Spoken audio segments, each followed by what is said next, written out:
1, 2, 1, 2. Vous m'entendez?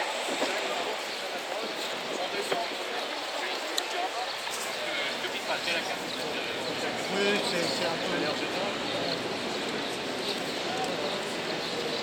Il y a beaucoup en transport dans mon place, énormément de salariés qui n'en peuvent plus, soit parce que Bonjour à vous tous et toutes. Merci à la population rennaise il faut le dire aussi. pour ce rassemblement. Merci aux journalistes de s'être déplacés aussi. Ce rassemblement au métro République à Rennes et a pour objet de dénoncer le management agressif, le harcèlement moral et les agissements sexistes dans le secteur social et médico-social. Il s'agit pour nous autres, des professionnels de la protection de l'enfance, des IME de l'éducation spécialisée, des professionnels dans les EHPAD, dans l'aide à domicile, dans les CHRS, de mettre la lumière sur les vampires, c'est-à-dire des employeurs qui maltraitent leurs salariés et singulièrement les salariés femmes. Alors, chers camarades, chers collègues, chers amis, chers journalistes, nous apportons le salut fraternel du syndicat départemental Action sociale d'Ille-et-Vilaine. Ce rassemblement se déroule dans un contexte particulier, ni oubli ni pardon. Après avoir commémoré le massacre de la commune de Paris, nous avons une pensée pour nos camarades de Chine qui commémorent aujourd'hui 4 juin l'écrasement de la commune de la place de Tiananmen à Pékin. Nous ne n'y oublions pas, parce que la classe ouvrière est internationaliste. Ce rassemblement ne se déroule pas hors du temps et de l'espace. En effet, notre confédération force ouvrière est intervenue parce qu'à ce jour, la France n'a toujours pas ratifié la Convention de l'Organisation internationale du travail portant sur l'égalité professionnelle femmes-hommes. Ce que nous demandons, ce que nous revendiquons. Nous avons décidé de réaliser ce rassemblement parce que nos collègues en situation de souffrance dans beaucoup de nos établissements, dans notre secteur social et médico-social, n'en peuvent plus. Nous avons décidé effectivement de dénoncer ce qui se passe. Et ce qui se passe, beaucoup d'entre elles nous disent qu'il faut dénoncer le management agressif, les agissements sexistes, les remarques déplacées, les postures de toute puissance qui ont provoqué des événements graves.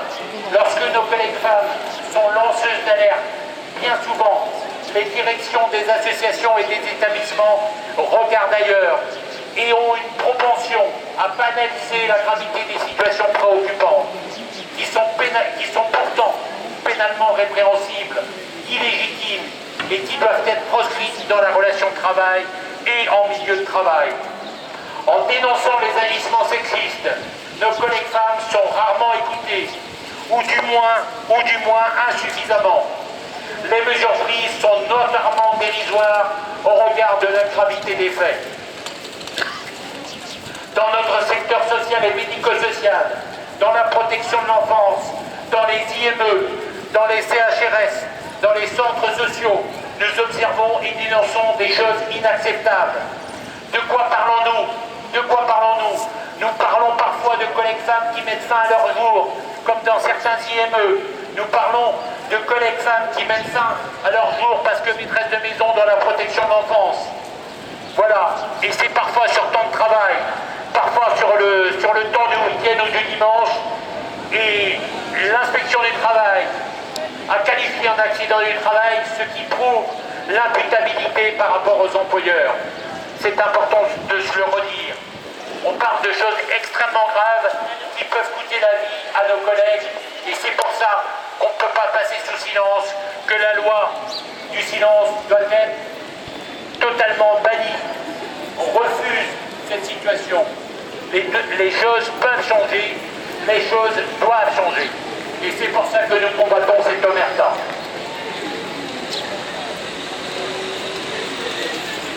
Nous avons régulièrement alerté l'inspection du travail. Nous pensons par exemple dans une école de formation sur Rennes où après 60 jours d'ITT, interruption temporaire de travail, nos collègues ont réussi par l'action syndicale, par l'action des adhérents, des militantes et des militants à faire dégager le directeur maltraitant, à faire qu'il s'en aille, à faire qu'il soit désavoué par le conseil d'administration. employeurs. Et ça, c'est de l'action concrète, ce n'est pas une vue d'esprit, ça se passe tout près de chez vous, ici chez vous, c'est arrivé près de chez vous, mes camarades. Nous avons alerté la médecine du travail, et souvent les inspecteurs et les inspectrices du travail nous suivent. Nous avons des exemples très précis où les inspections du travail, les inspectrices du travail nous ont suivis et nous ont aidés. Lorsqu'un collègue met fin à ses jours, cela est qualifié en accident du travail. Or, il s'agit tout de même d'une qualification qui devrait relever d'une incrimination criminelle ou délinquentielle. On parle, mes camarades, de délinquance patronale, d'action criminelle de la part des employeurs. Et ça doit cesser absolument. Nous le disons à corps et à cri, et nous le disons un peu comme Nina sait le faire, comme pour l'affaire Nina. La peur doit changer de camp. La peur doit changer de camp. Personne ne doit être harcelé en raison de son orientation sexuelle. À ce propos, notre organisation syndicale lutte en permanence contre les discriminations, qu'elles soient à caractère homophobe, lesbophobe ou transbophobe. Et nous soutenons la Gay Pride qui aura lieu demain à Rennes et partout en France. Force ouvrière défend la liberté d'être et de comportement qui ne se confrontera jamais avec la toute-puissance des employeurs. La liberté, c'est jamais le droit d'exploiter ou d'opprimer. Comme le disait Jules Renard, la liberté a des limites que la justice lui impose. Nous sommes là pour poser la clinique des limites. Cela signifie qu'on ne peut pas menacer, intimider, harceler impunément. Alors aujourd'hui, mes camarades, nous assistons à une explosion des arrêts de travail, des épuisements professionnels, des burn-out, des licenciements pour inaptitude, des ruptures conventionnelles déguisées, des démissions en masse en raison de la dégradation des conditions de travail dans le secteur social et médico-social. Nous autres, les premières lignes protectrices de l'humain fragilisé, sont les grands oubliés du Ségur de la santé.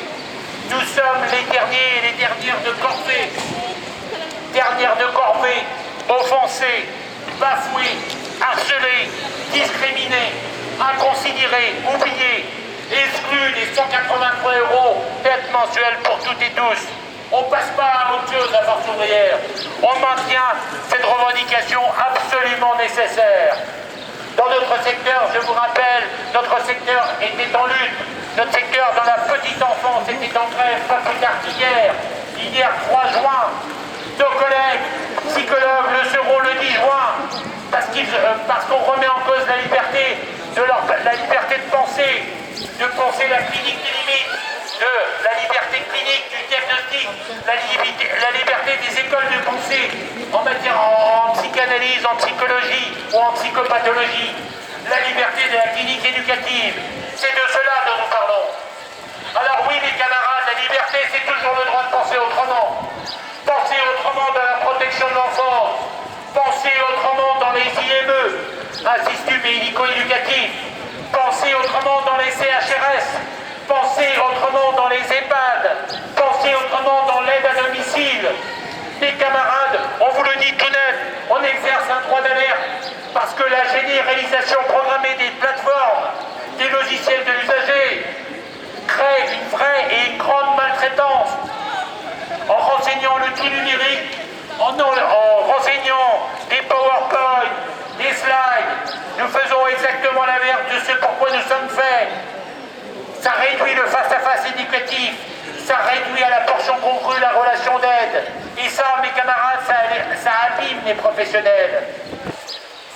Cela constitue une véritable perte de sens et une souffrance inutile pour les professionnels et ça participe du burn-out, bien évidemment.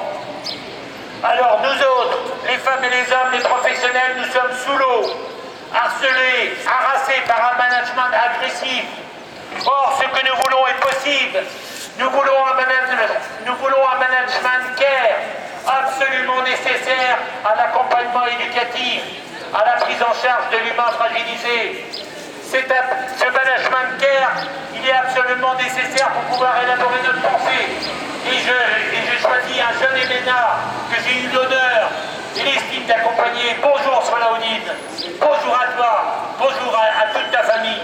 Et je salue notre camarade comorien. Et qui d'ailleurs a eu ses papiers, qui a sa carte de séjour, et j'en suis très heureux.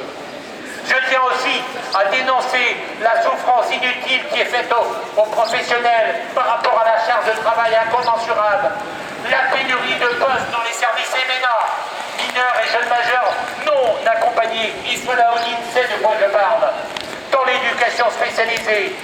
Cette pénurie de manœuvre, elle est généralisée dans l'éducation spécialisée. Elle est criante, elle est patente. Et on menace de disparition les IME. Ce n'est pas possible, ce n'est pas acceptable. Beaucoup de mesures ne sont pas exercées. Idem dans la santé mentale pour les enfants souffrant de difficultés psychiques. Le manque de place, le manque de mesures pour être accompagnés dans les CMPP, les centres médico-psychopédagogiques, les centres d'action médicale sociale précoce. Parce que le gouvernement, dans sa toute-puissance, a mis en place cette plateforme. Et c'est des mesures, c'est des centaines, des milliers de mesures qui ne trouvent pas à se voir appliquer. En Aquitaine, c'est 600 mesures qui ne sont pas appliquées. Et en Rennes, il en va de même. Alors effectivement, c'est le délaissement pour les enfants. Je veux dire, dans ces mesures d'absence de protection, c'est extrêmement grave. Tous les grèves actuelles qui vont se poursuivre dans les CMPP et dans la santé mentale. Ces grèves se poursuivront aussi dans le cadre de la journée de grève et de manifestation du 22 juin à l'appel des organisations syndicales et dans le cadre interprofessionnel. Parce que les travailleuses et les travailleurs sociaux sont des travailleuses et des travailleurs sociaux comme les autres. Et comme tous les travailleuses et les travailleurs, ils ont eu droit à un égal respect du travail qui est fourni au profit de la République sociale. Alors mes camarades, mes collègues dénoncent une perte de sens généralisée, l'impossibilité d'accompagner et de protéger les jeunes et les adultes à la hauteur des besoins. Et ça, c'est pas possible. On dénonce aussi la servilité et la soumission à l'autorité.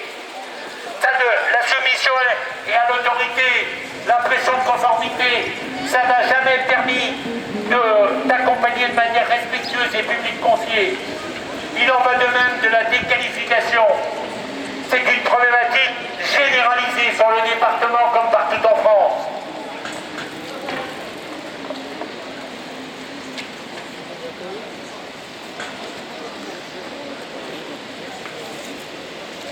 Alors face à la multiplication des bardeaux, au licenciement pour inaptitude, à l'explosion des arrêts de travail, aux démissions, que se passe-t-il? Eh bien, ce secteur est en train de dépérir, on est en train de l'abîmer, de le détruire petit à petit. Or, si les belles personnes, les professionnels de qualité s'en vont, c'est une problématique très grave. Si les dégoûtés s'en vont, il ne restera plus que les dégoûtants. Et ça, ce n'est pas possible. Ils ne protégeront pas à la hauteur des besoins. Cette situation doit changer. Cette situation peut changer. Ce n'est pas une fatalité. Le logiciel de pensée libérale actuel est délétère et maltraitant à plusieurs titres, et notamment une maltraitance budgétaire qui maintient les professionnels sous une avalanche de mauvais coups. C'est-à-dire une équation impossible de devoir faire 4 fois plus de choses avec 2 fois moins de personnel, avec 2 fois moins de monde. Il s'agit là, mes camarades, chers collègues, il s'agit là d'une équation impossible. Que voulons-nous? Que pouvons-nous faire? Eh bien, on veut faire plein de choses, et des solutions sont possibles. Les propositions de Force ouvrière sont sur la table. Les propositions de Force ouvrière sont connues. Ça veut dire immédiatement et à titre conservatoire obtenir du temps de délégation à raison de 15 heures par mois pour les référents de prévention du harcèlement moral, harcèlement sexuel et agissement sexiste, et lutte contre toutes les discriminations. Ça veut dire des sanctions disciplinaires ou pénales à l'encontre des personnes qui ont eu ou auraient eu un comportement répréhensible de grande ou de toute puissance, un comportement illégitime et illégal. Ça veut dire la fin de l'impunité pour réduire le coût de la virilité et des punitions hautes des employeurs. Ça veut dire tout cela. Nous voulons aussi, mes camarades, des réunions d'information collective avec des commissions mixtes, femmes et hommes. Nous voyons le retour au CHSCT, le comité hygiène, sécurité et conditions de travail, avec des pouvoirs renforcés, et dans lequel seraient associés les référents et les référents de prévention du harcèlement, toutes sortes, les référents de toutes causes. Nous revendiquons la gratuité des séances d'aide psychologique financées par les employeurs auprès de psychologues cliniciens en cabinet extérieur, spécialisés dans la prise en charge des risques psychosociaux en milieu de travail. Et ainsi, tenter de reconstruire les collègues qui ont été fragilisés. Non pas les collègues qui étaient fragiles, mais ceux qui ont été fragilisés par un management impossible, par un management délétère. Ces pratiques managériales toxiques et infamantes doivent disparaître tout de suite. Nous exigeons des moyens supplémentaires pour renforcer partout les cellules de soutien psychologique associatives par la création de... ou alors créer ces cellules de soutien psychologique qui n'existent pas encore. Nous voulons les invitations systématiques et les interventions des médecins du travail et des inspecteurs du travail. Nous voulons la présence des préventrices et préventeurs des risques professionnels de la CARSAT, de l'assurance maladie. Nous voulons des formations et des actions de sensibilisation généralisées à la clinique des limites, sensibiliser au respect de l'autre, au droit au respect. Nous voulons l'intervention de l'Agence régionale pour l'amélioration des conditions de travail. Nous voulons la présence des ingénieurs risques professionnels. Nous voulons la présence de l'OPCO-Santé. Nous voulons la présence des ingénieurs de l'INRS. Nous voulons la présence des médecins et des psychologues du travail. Nous voulons partout la création des référents santé. Nous voulons partout la création des référents et référentes prévention du handicap. Nous voulons une approche psychodynamique du travail qui permette une équation entre le travail prescrit et le travail réel, qui respecte l'égalité femmes-hommes, qui ne mette pas des charges de travail impossibles, qui n'abîme plus par une charge mentale incommensurable, excessive, les professionnels et les collègues de notre secteur. Cette approche, elle est connue. Cette approche, c'est celle de Daniel Linhart. Daniel Linhart, sociologue du travail. Cette approche, elle est connue. C'est celle de Christophe Desjours. L'approche psychodynamique du travail, garant du respect mutuel.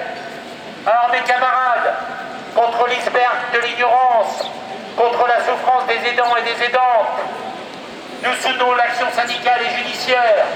Nous voulons briser l'isolement afin de combattre la souffrance individuelle. Nous le disons ici, nous sommes toutes et toutes impactés. Un préjudice fait à l'une ou à l'autre d'entre nous est un préjudice fait à nous toutes et tous. C'est un préjudice entier fait à la classe ouvrière. Alors mes camarades, nous sommes lanceurs d'alerte. Alerte rouge, colère noire. Belle et rebelle, vive l'action sociale, vive la sociale en action. Les choses peuvent et doivent changer avec l'aide de l'opinion publique, avec l'aide des journalistes, avec l'aide de la classe ouvrière tout entière, avec l'aide du paritarisme, avec l'aide de l'action collective, avec l'aide de la négociation collective, avec l'aide du syndicalisme de lutte, avec l'aide du syndicalisme